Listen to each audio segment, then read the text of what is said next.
Welcome back to the Late Show for round 11. Tim Williams on deck this week, going solo for this one with, look, it's so late. The Roos, he's under the weather this week. He couldn't start this late for the show, so he's back home prepping for Magic Round.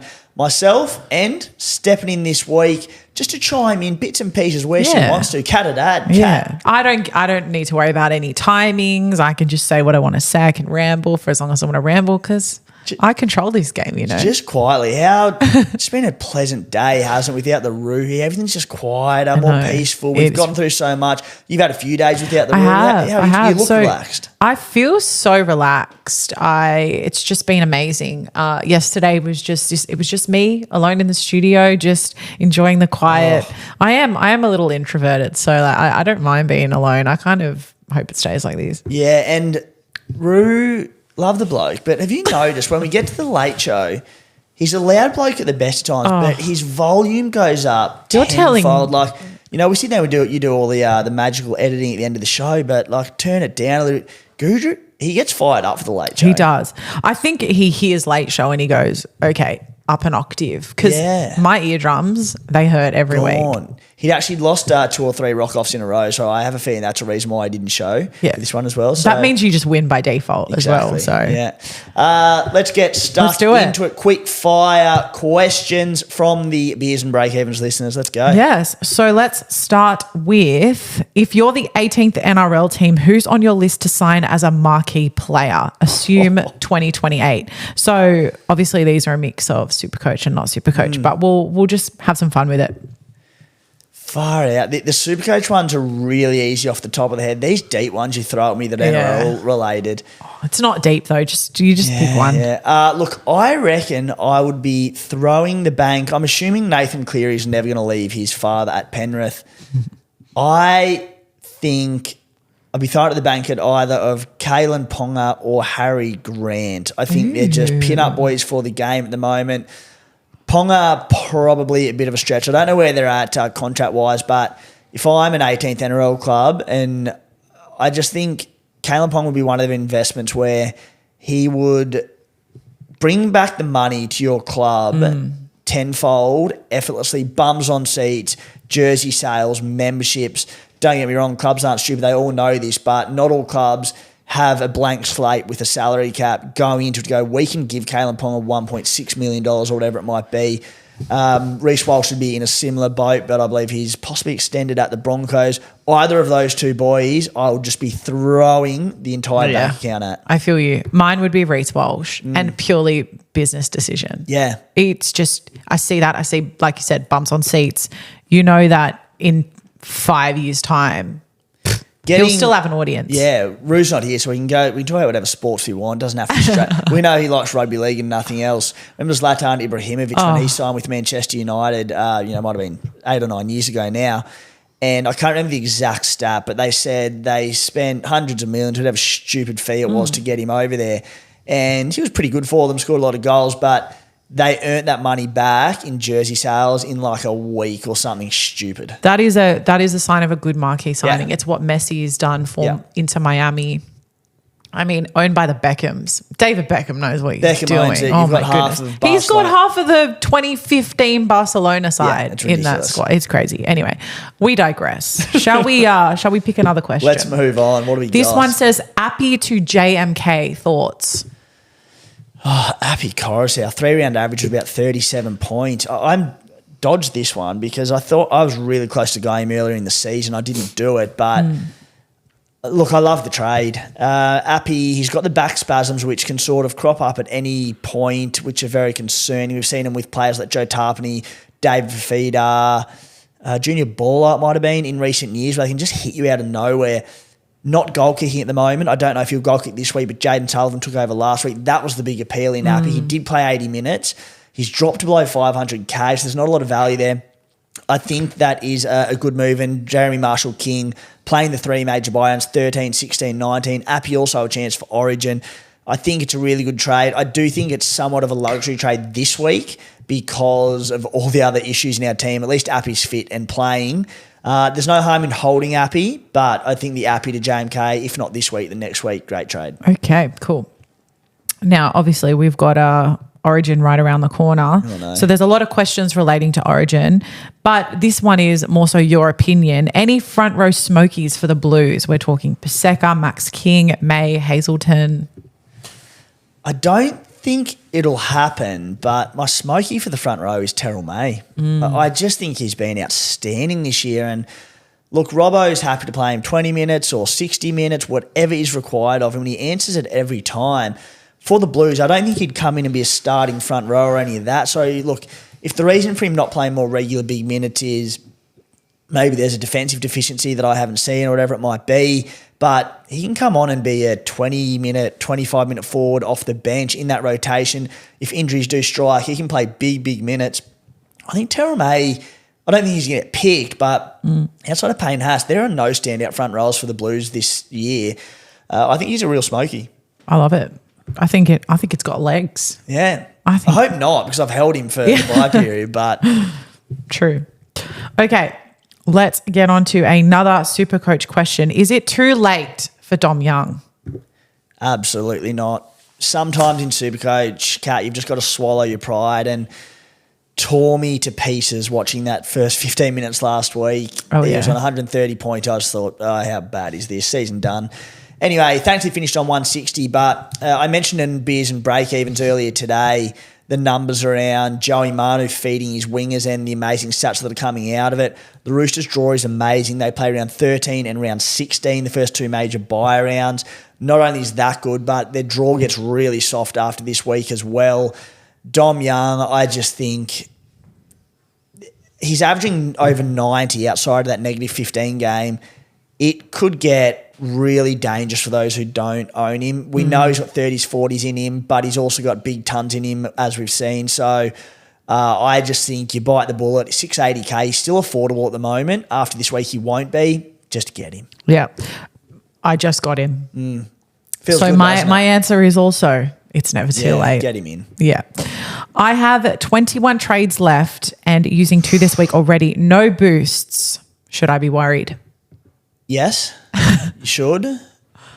I don't think off the top of my head that you've saved a trade this season. I think people need to be really careful of their trades and how many they've burnt through this season, because a week ago I would have said, you know what, you've gone hard, you've used all 5 boosts, you've set your team up, that's all good, you can start to save a few trades through the Origin period. But we get a week like last week where we lose Tom Trbojevic, we lose Nathan Cleary, we lose Roger Tuivasa, all these highly owned players. You can't hold them. You've got to get rid of them. So trade's going to be a massive issue late in the season, and I wanted to save on last week. I didn't end up doing it because of all the injuries in the RTS injury, but people need to be careful because they're going to be shot ducks by about round 19, 20 if they can't save a few over the next 4 or 5 weeks. Round 13 bye coverage, it looks like a pretty easy round to cover. Don't go too hard on that would be my advice.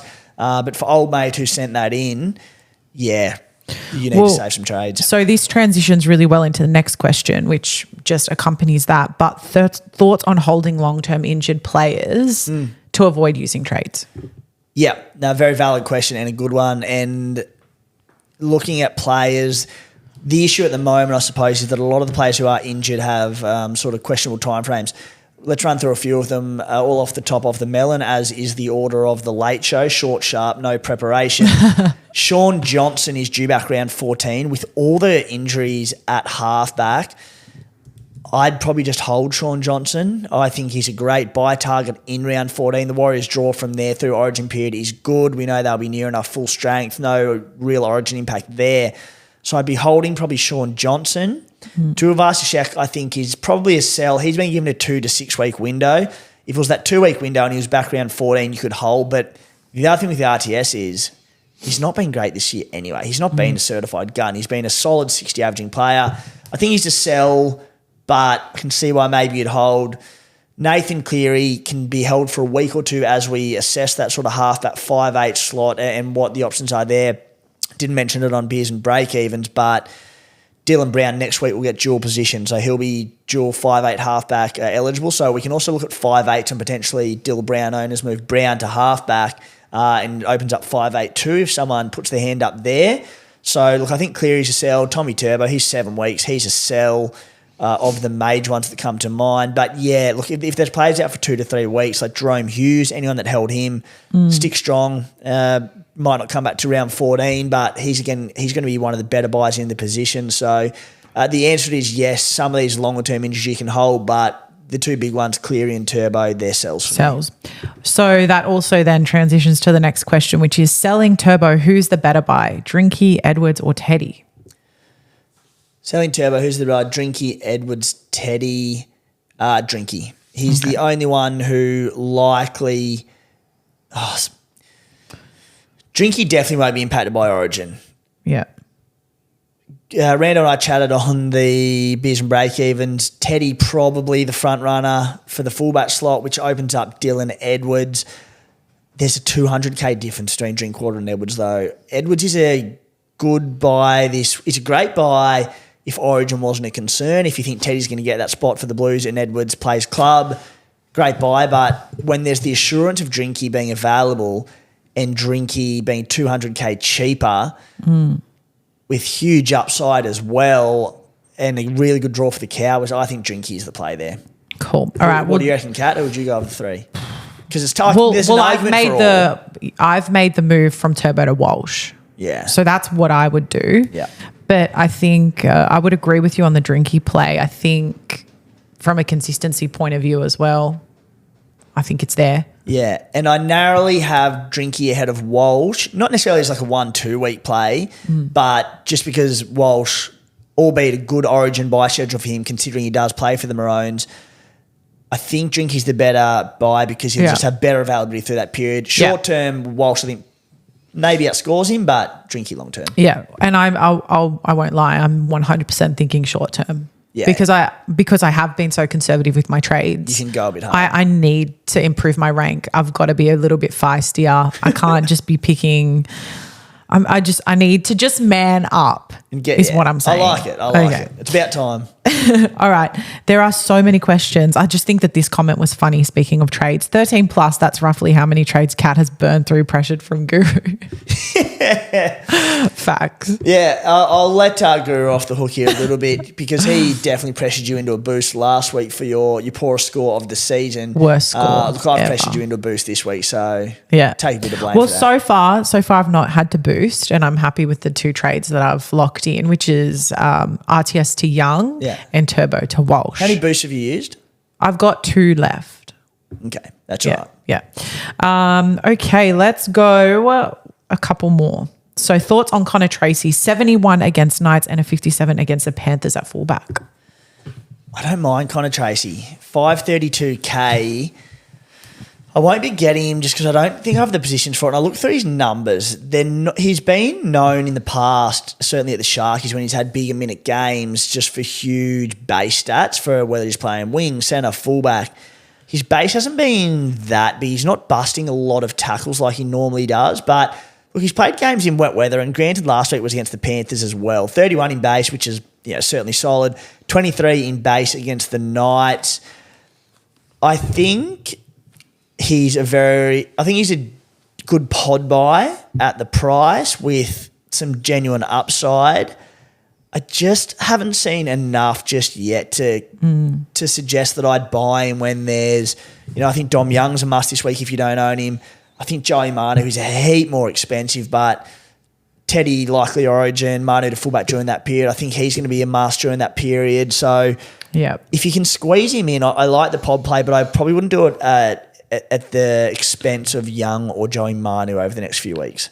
Okay. I think we're going to finish up now. All right. It's a good question to end on. Finish with a bang. Chicken, beef, or mixed snack pack? Beef. All day, every day. Okay. I never even think twice about it. I'm a beef snack packer for sure. Magic Round this weekend. I'll be finding the local and I'll be going to beef one. Chicken, I'm also thinking at dinner. Chicken's a lunch meal for me, Kat. Really? Yeah, particularly roast chooks. Just all sorts. Chicken schnitzel being the exception. Mm-hmm. I think it can be dinner, but chicken for me is just always lunch. Chicken burgers, whether it's chicken anything. I'm beef in a snacky for sure. What's your go-to? I'm chicken all the way. Yeah? first of all, mixed meats just gives me the ick. Like I'm not into it. Yeah. So it's one or the other. But I'm just a big chicken eater. I love chicken. You can do no wrong with chicken, and I always feel like it's a slightly healthier choice. I was about to say I feel like chicken is the healthy female option as well. Female. I don't know if that's going to get me in trouble, but like it's definitely the healthier option. It's okay. I find it funny. Yeah. Okay. Yeah. It's yeah, because if I'm going to have a snack pack, which I rarely do. People would be like, oh, just go for it. But I genuinely just love chicken, so it's chicken for me. Yeah, I like that. Keen to get Rue's answer. We'll get him a backdated answer. What do you think? What do you think he'd pick? I think he'll be beef through and through. Yeah. He could be a mixed guy as well. He's a weirdo when it comes to food, isn't he? He does some weird shit. Like we've spoken about the way he eats pies and things like that. Yeah. He you're right, he could be mixed. Yeah. I don't know how I feel about that. Terrible. Weird option. We'll probably find out this weekend. Stop sitting on the fence and just pick. Yeah, there's a kebab shop just on the corner on Caxton Street. So I think a snack pack or two might be consumed this weekend. Hopefully he doesn't listen to the Late Show this week and have any context of this, and we can go there late at night on the weekend. And we'll document his order. 1000% he's not watching this. Well, that's it. That's all the questions, guys. Thank you so much for sending them in. Alrighty. Wrap it up for the Late Show. Thanks for tuning in this weekend. Guys, if you're at Magic Round, we will see you up there for a beer. Cheers.